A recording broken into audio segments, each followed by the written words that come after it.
Buying power.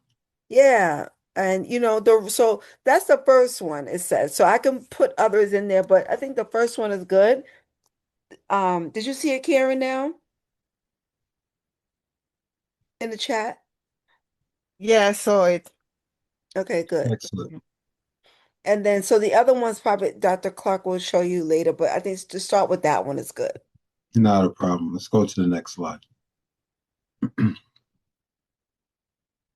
Let's see. Structure is not control.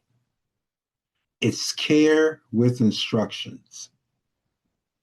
What structure is not? Structure is not mistrust. Structure is not fear. Structure is not cold bureaucracy. What structure is? Structure is love that knows it won't always be present. It's the wisdom of a parent preparing their children for a future they can't control. Structure protects relationships when emotions run high and guards against decisions made in grief or pressure.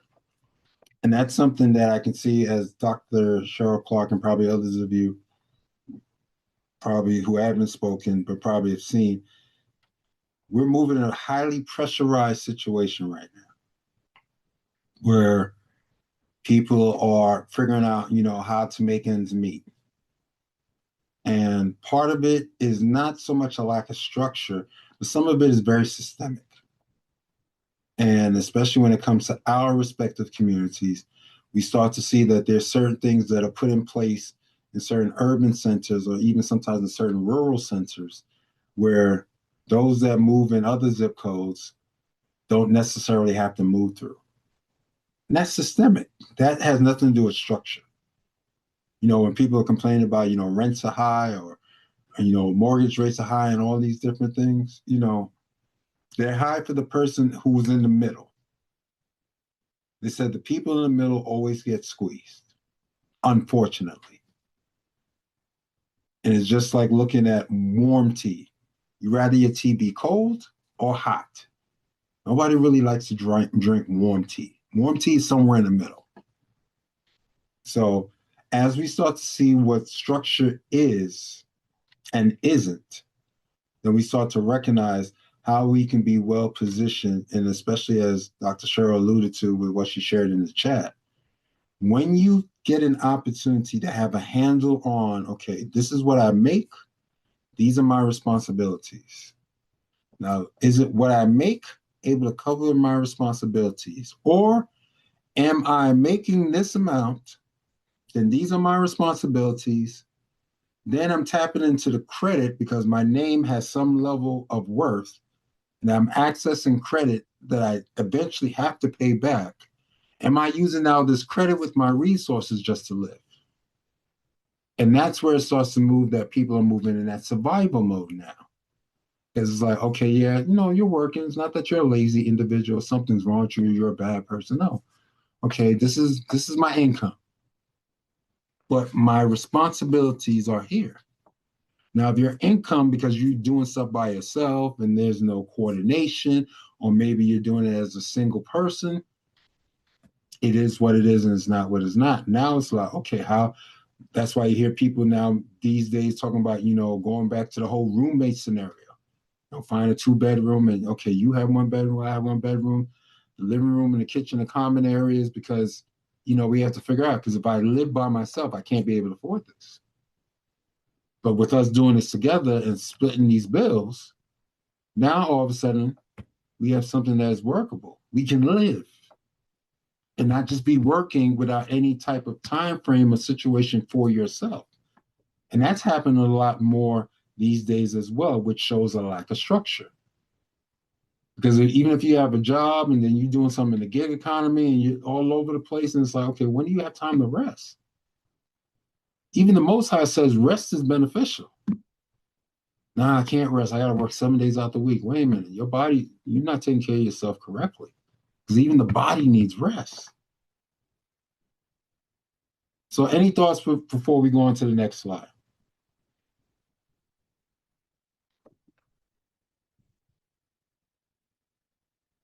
Basic structures introduced. Now, I'm coming from the standpoint of introducing these structures. This is not a one-off. This is just to give you some ideas of certain structures that certain types of families or certain types of possibilities that we all have access to can one day or even today be able to start to implement. These foundational elements aren't complicated. They're simply intentional. They represent care made practically. Whereas certain people who are moving into space, even if you're in the middle class, you can still move towards trust. That means ownership with clear instructions, assets held with divine purpose, and distribution governed by wisdom rather than impulse or assumption. And that's important. Because a lot of times people start to wonder, how do certain families or certain, things are done? How come they're able to keep their money? Because most of their money are in trust. It's not in one particular person's name, or it has to be in my name just to show that I'm in control. No, the person who controls the trust is usually the person that is the one with some power. Because you're moving from the space of trying to have everything in your name, and you're starting to move that you technically own nothing but control everything.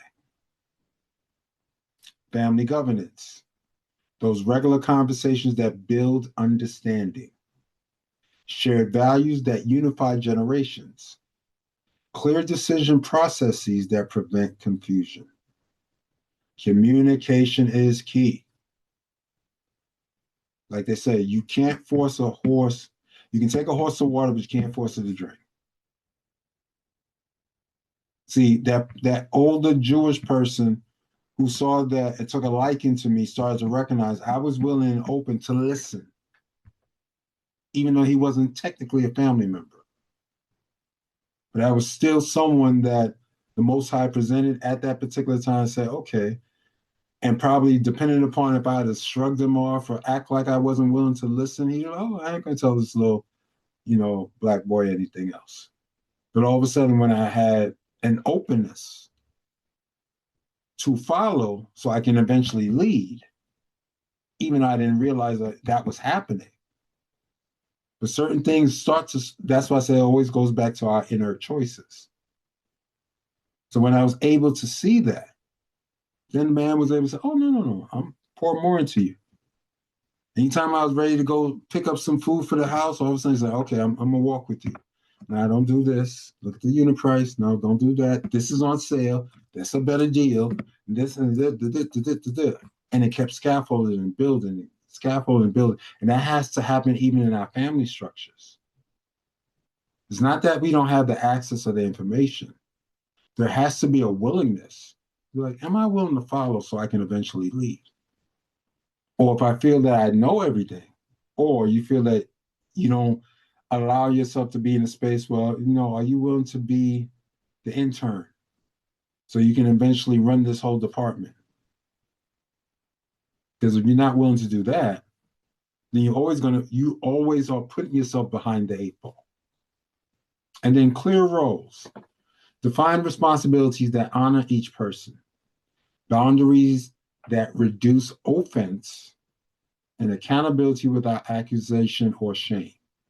See, as Dr. Cheryl Clarke alluded to, when we started to have those initial conversations in the 90s, when we really started getting real serious about, building a family together, it didn't make any sense for me to sit there and be like I'm going to treat her like a child. It's about, let's look at this information. Let's look what the numbers say. Numbers don't lie. Numbers don't have no emotion. And too many times we use emotion to play a part in how we are maneuvering, which can infiltrate the structure. And when we had those respective conversations, it's about, okay, this is the plan based upon what we see, what the numbers are saying. And let's start eliminating all these debts that are not good debts, because they're not adding any value to you. Putting something on credit card that you're still paying for 6 months later, no, that doesn't work. And a rule of thumb for me that I learned is that if you're going to purchase anything, so you can take this nugget, If you're purchasing anything you're putting on a credit card, can't pay for it in 3 months. If you don't have it structured in your mind that even if I'm going to pay a little interest, I can. If it takes you 3 months to pay for that item, it should go no long. It should not go past 3 months. If it's something that you know, nah, I won't be able to pay for it in 3 months, don't get it. Now, this is what the affluent do, or even those who are training their family members or people who are understanding how credit works. Because even ever so often, yeah, pay a little interest. That helps with your credit score. It helps with you building your name. It shows that you are viable. It shows that you are responsible. It shows that you have some level of structure. But if you go in 5, 6 months, it's like, well, yeah, we bought that thing last year and we still paying for it. What? Oh, you bought that TV last year. Yeah, we still haven't finished paying for it yet. Like, okay, you know that same TV is like half the price right now, but you're still paying for it in last year's price, and you're still paying for it. That's a leak. That's your money leak. That's one of your money leaks. So it's just, just think about that.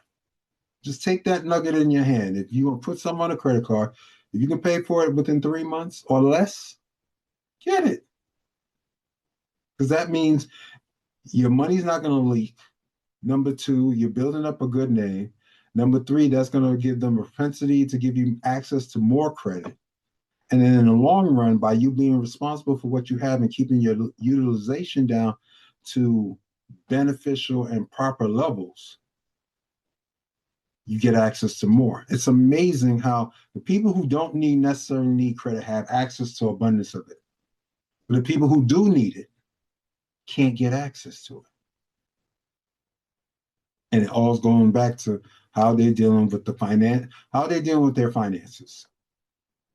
So that one nugget, you're gonna put something on credit card, you can take care of it within 3 months, within 3 billing cycles, get it. You don't have it right now, get it.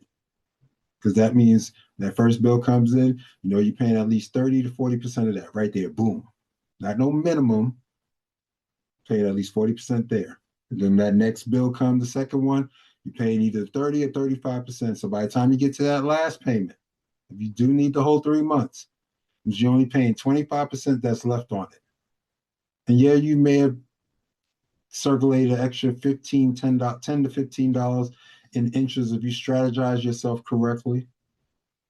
But then that credit card is back to a zero balance.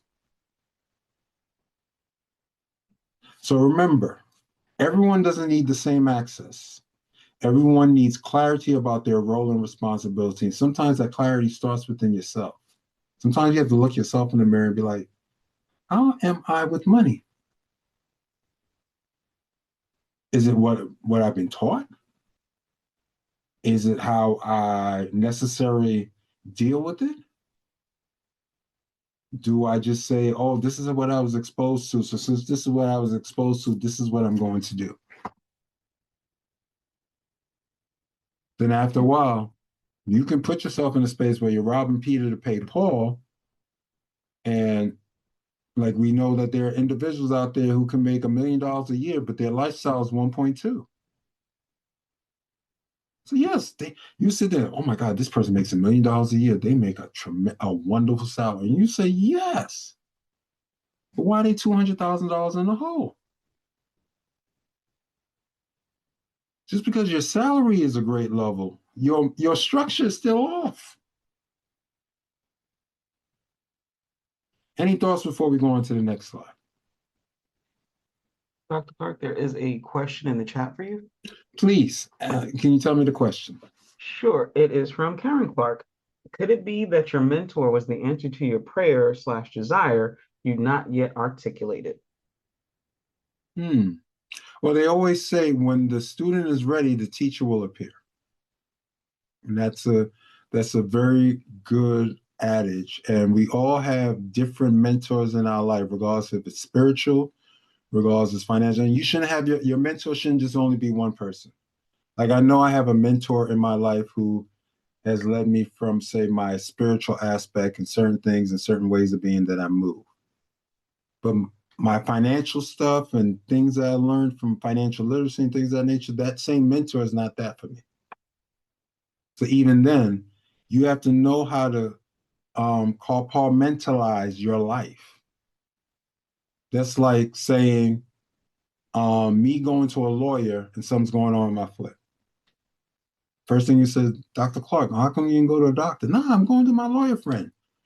He got his Juris Doctorate and this and third, and he's working on, he's a master at law. He can't help my foot. In the same way, if I had an issue dealing with trademarks or something like that, or something from a business aspect, I'm going to my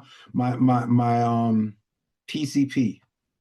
Yeah, we attempted to do something. We working on some copyrights and just like that's not my job. I'm here to figure something going on with your body. So even then, you start to recognize, and we have, and that's part of our own personal responsibility. When you are willing to learn, the universe has a funny way of presenting the individual that can help you. But then you still have to be humble enough to be like, yo, I'm here to be I'm a novice. Treat me like a novice.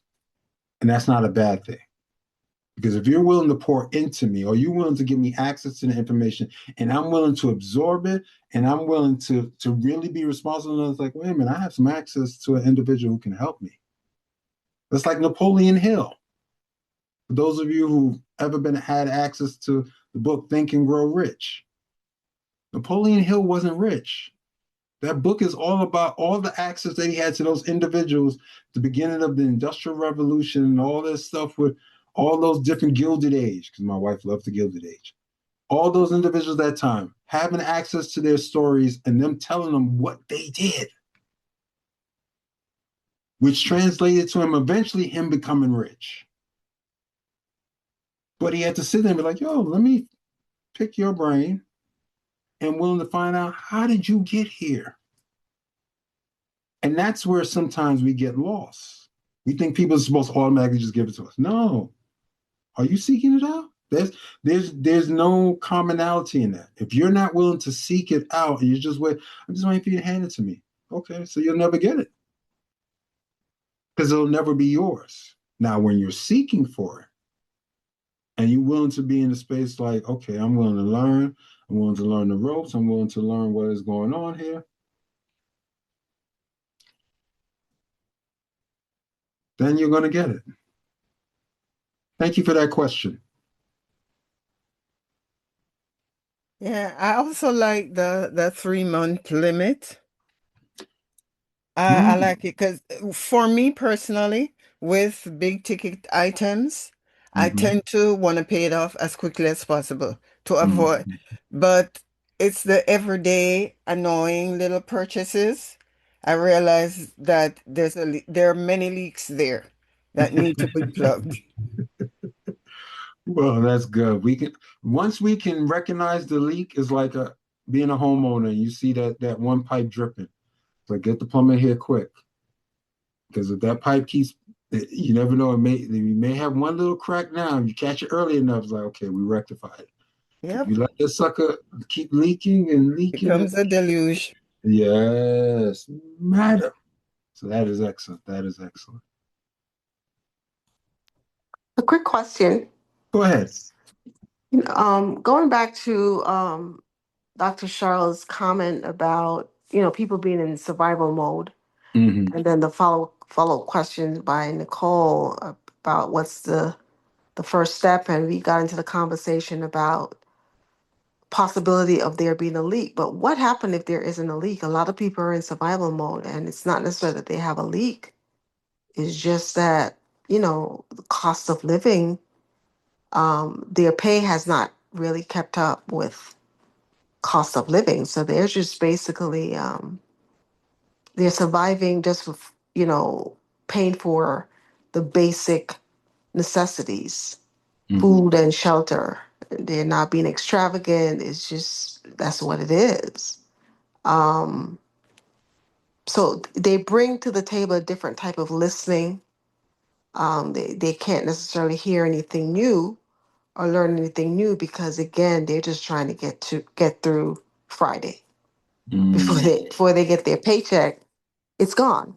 You know, how do you really reach such a person to help them to shift or to make that necessary change in their life? Yeah. I would say this, and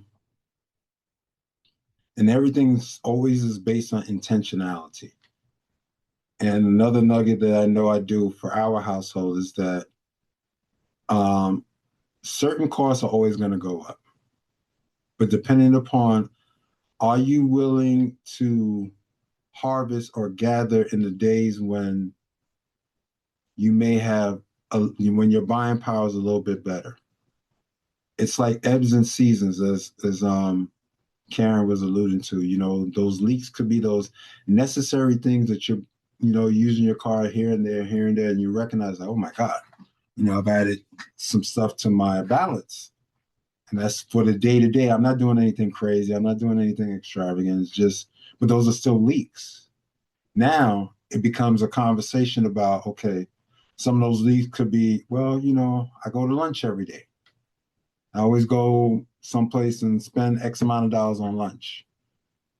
And the way to close that leak is like, wait a minute, if I have access to decent, big box, whatever, because they don't advertise here, so I'm not going to call any names. Those respective stores that you can buy your stuff in bulk. And all of a sudden it says, oh, wait a minute, what I used to spend on lunch weekly or monthly, okay, if I put that here, then every morning I'm making sure, before I go to bed at night, okay, let me prepare my lunch. Because whereas I may have spent $10 a day on lunch, over a 5-day work week, that's $50. And all of a sudden, I may have cut that down in half, because now instead of me going out to, the space just to be with my fellow people, it's like, I'm in this mode right now. I got my Tupperware, got my lunch, got something to drink. Even the office has some water bottle, water fountains and stuff like that around. If I get extra thirsty, I'm on a mission. And sometimes that level of restraint that we can see that we may have learned in Proverbs, the ability to have some level of restraint and seeing like, okay, based upon what I have access to, how can I take care of this? So the leaks can be taken care of. Not saying every single leak. That's what I said. Even as I'm calling them leaks, I'm not making leaks bad, because we all leak. We all go out there and sometimes like, oh, I'll just pick up a little something. Oh, I'll go to Starbucks. Or I'll go to Dunkin'. Those are all leaks. Those are all leaks. Then at the end of the day, it's like, oh my God, I don't have enough for the main stuff that I need to take care of. Because when you start looking at all those little mini leaks here and there, and stuff that we do in comfort, not comfortableness, but the stuff we do in comfort. It's like, okay, are you willing to be uncomfortable? And it's still not really being uncomfortable. Are you willing to augment your movements so that you're able to close the leak? So that's what I would say to that. We all have areas where Dr. Cheryl Clarke alluded to when I did that with her. It's like, okay, let's see what it is you're before we used to say spend, but what it is you're circulating your dollars on. And now that we start to recognize, oh, you can't circulate there. Nope. Can't circulate there. Nope. This needs to go to that. This needs to go to this and this and this. And then we have a plan in place. Are we willing to stick to the plan? And that's why the middle class at times gets squeezed. Because as much as that, they may not be necessarily doing anything wrong. It's just those leaks of those daily leaks add up after a while, and you can end up creating your own flood in your basement. And hopefully that answered your question. Dr. Clarke, I just want to may I say something? Go ahead. Yeah, Carol, did you get your question answered? Because I didn't. I resonate with that question. Yeah, it No, was Carol. more I think it's rhetorical. Carol. Carol answered asked. Carol. Oh, I thought you were talking to me. I'm sorry. No. I think it was Carol, right? I mean, I think partially because now Dr. Clarke, he did define what leaks are. Yeah. The Yeah. other part of your question was what happens when the people that they don't have enough money is coming in, right? Right. Right. Yeah. And what do they do in that point? I mean, that's the question that was that needs to probably be cleared, Dr. Clark. I don't know if you wanted to answer it because when the people don't have enough money coming in, like what do they actually do with that? That's, what that was what I was, that's the question I think she was asking because I think it's more of like you said, the mindset in regards to what they were doing with the money that's coming in, but they don't have the reality is they don't have enough money to do it, maybe to recalibrate how the money is being allocated, because that's what you did with us, actually putting it out there. Well, yeah, that's what I thought. If I didn't express it clearly, then I can always re-express it. But say if someone is making $1,000 a week, but by the time or their take home is 1,000, let's say that their take home is 1,000, so that means they have $4,000 coming in.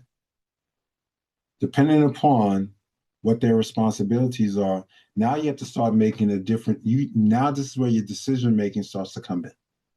Because sometimes we do have blinders on. Say, okay, I have $1,000 per week that comes in after taxes, after everything. I have $1,000 in my hand. It means that's $4,000 a month. What are you doing with that 4,000 based upon what your responsibilities are? Now, unless they're really sitting there looking at their bills and taking account of what it is that they know that they have to take care of, the major things like housing and rent and stuff like that, those housing expenses, and say, okay, now what's left over? And from what's left over, if it means that, if you're taking the transit because you can't afford a car, well then, this is where all the decision making starts to come into play. So when you have a defined role, a defined responsibility for your finances, you start to make the decisions that work for you. And at times, if you know how to close some of those leaks that you may have had, not making them bad, if you close some of those leaks, then what it is that you have, even though prices are going up, now it's about how do we manage the situation? Does someone have to get a job if there's only a one earning family and there's two people? Or as I stated earlier, those people who are now doubling up, tripling up, sometimes some situations now, certain people are talking about, there's four of us in this, 2-bedroom apartment. Two of us are sharing one bedroom, the other two are sharing another bedroom. We're respecting the space. Because if I did this by myself, I wouldn't be able to handle it. So all of those relevant conversations also come into play as well. Because we can easily say, I don't have enough money to take care of my responsibilities. So what are we doing then? What is the next choice? What is it that we will have to make before someone else makes a decision for you? So I hope I answered your question. Yeah, you did. Thank you. You're welcome.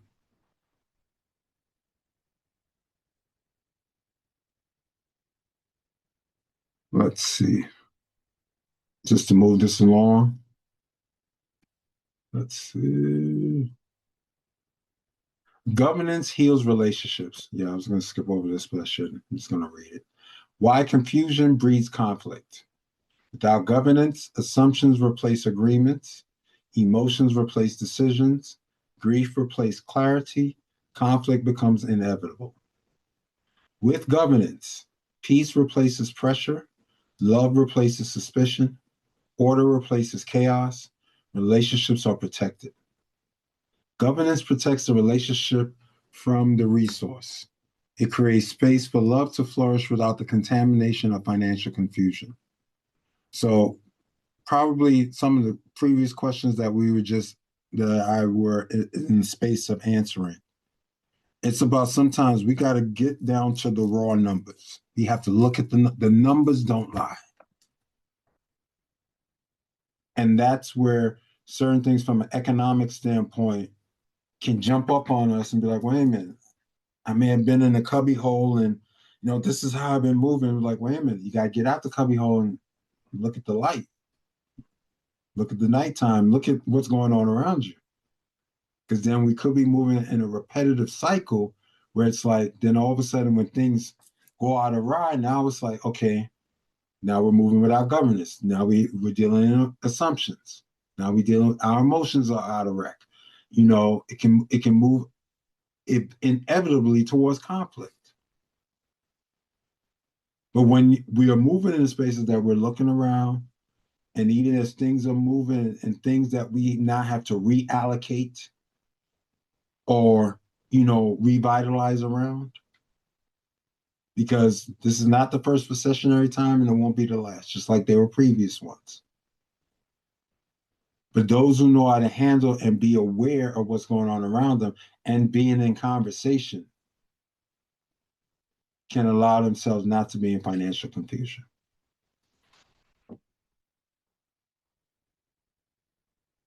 Wisdom before inheritance.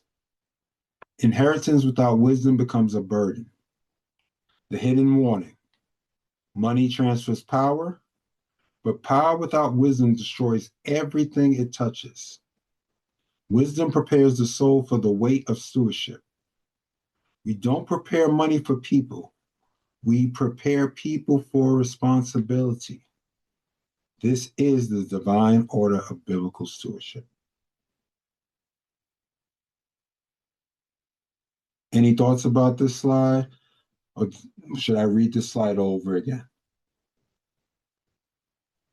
I have a thought on this one. This is like, I'll use a better example. The lottery winner, the person who plays the lotto every day for the last 15 years, they come in at $10,000, which is not even their break even, but their thought is, oh, I'm gonna buy another ticket. So basically, it's like giving a drug addict $1 million so they can buy more drugs. So that's what I took from this slide. I'm complete. Thank you. Anyone else? Because that's one of the reasons why I feel as Americans, or here in America, they've done Americans a disservice. We should all know about money, but there's a reason why they don't desire for people to know about money unless you seek it out. Because if everyone knew about money, then people would be like, wait, whoa, wait a minute. Like I shared that thought about the credit card, don't put a big purchase. If you can't pay for it in 3 months, don't put it on the credit card. All of a sudden, it's like, wait a minute, most Americans did that. The credit card companies wouldn't make money. They want you to fall into that trap of paying the minimum or a little bit over the minimum. You're only asking for $50 a month. I'm going to send 55. Okay, you just fell in the trap. They wanted to catch you in the trap because you did pay the bill. They asked for 50 and you sent 55. But the structure in place is now, okay, now the interest is kicking in. And then the next month comes in and says, okay, we're asking for $50. Yeah, I'm sending 55 again. Oh, you're still in the trap. You're still in the trap. And then we're like, wait a minute, but they only asked for, they desire for you to get caught up in the credit trap. Yeah, they gave you the credit card. They gave you that piece of plastic where you went out and purchased whatever it is that you purchased. And now, lo and behold, depending on how long you were only sending them the minimum, you probably pay for that thing 2 or 3 times over. Now, are we going to make the bank wrong? Or are we going to take responsibility and be wise stewards over our resources? But the fact of the matter is that you have access to the information so that you can become much more financially adept, shows why systemically we're in a capitalist country. Even though we say we're a democratic republic, this is capitalism 101. But if you play the game of capitalism properly, then you're ahead in the game of life. If you are not necessarily playing the game of life properly, especially from an economic standpoint, then you're going to get behind. So we are responsible for our movements, We are responsible even after we become as adults. We do become responsible. Because now if we see that, wait a minute, this way don't work. Okay. So how are we seeking out a better way? There's always something better out there. Are we willing to seek it out? Or we're willing to sit and say, oh, this is just how I move. And so, this was shown to me and that's just it. No, it's not it. We are responsible. That's why structures is about preparation of responsibility. And once we become active adults, we become responsible for how it is and what it is that touches our hands, and then how we disseminate and share that accordingly.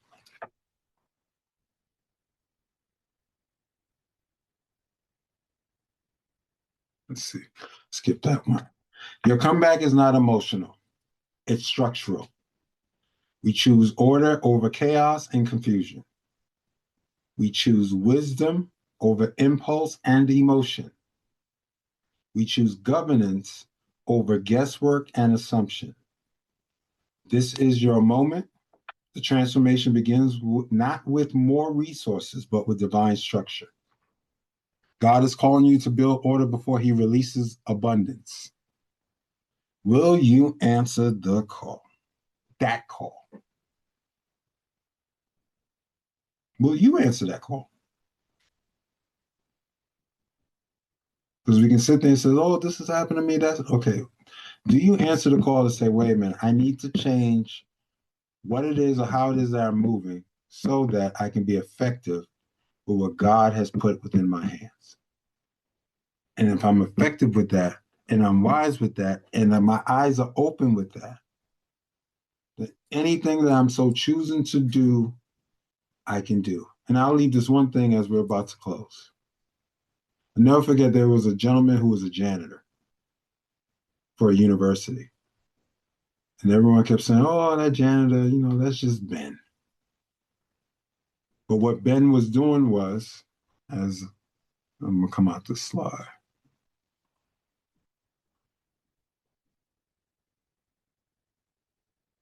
As Ben, as a janitor was,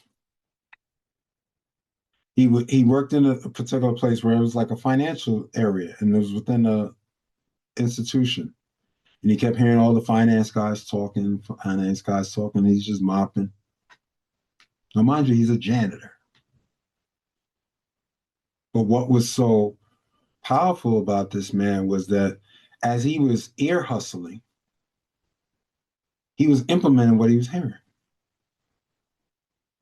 And by the time Ben decided to retire, they was ready to give him the little rinky-dink, gold-plated watch or whatever. You've been here for all these years. They recognized, Ben got picked up in a limo. What's going on here? Ben was the janitor. He's just a janitor. Ben took everything that he heard ear hustling and invested wisely. Ben was a person who ended up owning a bunch of real estate.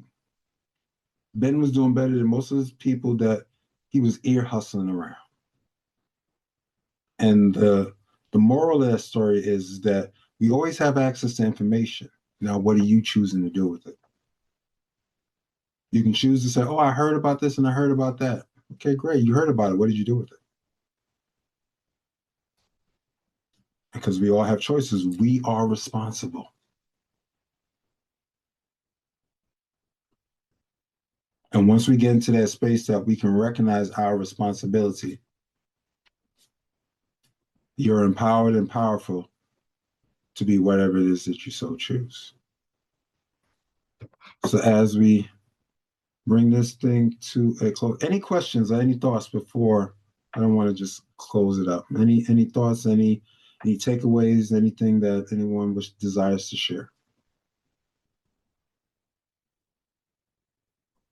I have one. Go ahead. My takeaway was order precedes abundance and responsibility unlocks increase. And the reason I say that, life doesn't change when we get more. It changes when we move in a different way with responsibility than what we already have. Excellent. Excellent. Anyone else? I see Ms. Johnson's clapping her hands. Clapping her hands. Anyone else? Any other thoughts? I think for me, as we were having the conversation, what came across is that we all have leaks or some type of money dysfunctionalism, and that affects the structure that we put in place surrounding money, or just, and we have to really recognize it and identify the leaks and really make that adjustment, whether it's finding new ways to make money, how we spend money. But we all have some dysfunctionalism around money, and I'm complete. Amen. Amen. 100%. 100%. 100%. Any thoughts, Dr. Cheryl? Any thoughts? Give you the opportunity to share I any didn't know thoughts. if I was allowed to speak, so I was. You know what? No, Yes, this was great. I just think, Dr. Clarke, that the people, I mean, let's get a consensus like you did last time of what they need. I think more when you gave the thing about the $1,000 and break it down, maybe nobody really knows that you're a mathematician. So I think that's what kind of really helped me. Do you guys want real more like real life like demonstrations? Do you want key points? Like, please let Dr. Clarke know because I think you have a gym here, and I kind of pull on him because I know that the way his mind works is a mathematician mind. So please let him know what you guys need so that way is it more demonstration, is it like please let him know, and I'm going to be quiet and just give the floor to you guys because that way you guys can tell him what you need because I know what he's capable of. So what do you guys need? Go ahead, Mr. Jackson. Yes, for me, I really like the overview, but definitely delving, even if it's just, maybe it's just a deep dive into one subject or into one practical use or like case, like what use cases, maybe, I don't know. Okay. Like a case study. Yeah, something like that. Yeah, something like that, like real life, or maybe those type of things, I guess. Oh, that's good. That's good. Thank you for that. Anyone Okay, else? on one of the earlier slides, you said something to the effect of abundance, like it pretty much highlights something that was already there. And that has always been my thought, that it's not the cause of, it just highlights what was already there. Mm-hmm. And I totally agree with that. Mm-hmm. Yeah, because money only magnifies who you are. That's all Yeah. money does. Money is a magnification. So that's why I know in one of the slides when it says we don't need more money. And it was like, even as Nicole was reading it, I know it was like, stop my heart. And I don't, and it's true. It's not so much, I would sit there and be like, of course, we all desire and have the ability to move towards abundance. That means we need to have more. But too many times, if we're not structured appropriately, even though that we have access to more, it's going to disappear. And you start sitting there getting mad and says, wait a minute, okay, I have $50,000 in my hand. So what did you do with it? It's all gone. What do you mean it's gone? Leak? It didn't just gone. So let's talk about this. What did you circulate your dollars on? Because if you spend it, you're ending it. But if you're circulating, you're starting to figure out, so, okay, wait a minute, I'm being mindful of a leak. Whereas before, who cares? We're just gonna. No. Now you're a little bit more mindful of the leaks, those money leaks. Like, wait a minute, okay, no. I'm not circulating in that direction. No. I'm not circulating in that direction. Oh, I know that can be, something that's not going to really bring me a return over there. Let me figure out, okay, let me be more now mindful And that's where the structural responsibility starts to really kick in. Now we're becoming much more mindful. And if we're mindful of that, it's not that we're loving money. Oh, no. Money is a tool. Money is meant for us. Go out there and go work. Go work. Not for me to break my back and to borrow my and be all hunched up. No. I'm sending you out. And if I sent you out in the right spaces and places, you come back. And if you come back with more friends, that means I sent you in the right places. I like that analogy. That's it all becomes a level of responsibility of us just being mindful. That's what ultimately is about. But I love the fact about putting the case study. I know next week we're supposed to be getting into insurances. I know that's where Mr. Edward Franklin is waiting for. But we'll see. We may introduce some of insurances and the different types.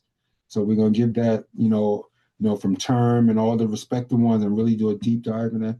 But I like something that Mr. Jackson just stated about maybe throwing a case study in there. Maybe I'll replace one of the slides and put a case study so that we can see the difference and why some insurance vehicles are not necessarily good for you long term. But there's some that are actually very beneficial for you. And there's a reason why they push certain things in your face and others, unless you ask about it or really search it out, they won't say 2 words to you about it. So I thank y'all for that. So as we bring this to a close, always give y'all the opportunity to support the platform. If you desire to do it via Cash App, you can go to $Gregory Clarke DMin. Or if you desire to do it via Venmo, you can go to Gregory Clarke DMin. That's just without the $. Or if you're doing it via PayPal or Zelle, it's the same email address, esquire971@gmail.com. So until next week, when we're going to come back, let me see. I see some stuff in the chat. Okay. God bless it. Until we come back next week, we're going to be in the same time frame, starting at 8 p.m. Eastern Standard Time. Continue to have a great week. Go visit CoachClarkeDmin.com if you haven't joined the email list, because we will be starting the newsletters. Probably starting at probably late January, early February. So certain other thoughts that I have. So you'll be in the midst of what we're sharing here to continue to generate the conversation. At least once a week, be in your inbox, just to share some nuggets, just so that we are abreast. So our money continues to start to work for us instead of us just working for it. So until next week, great people, have a blessed week, and I'll see you all next week. Good night, everyone. Good night. night. Good night. Good Night, night. night. Good night.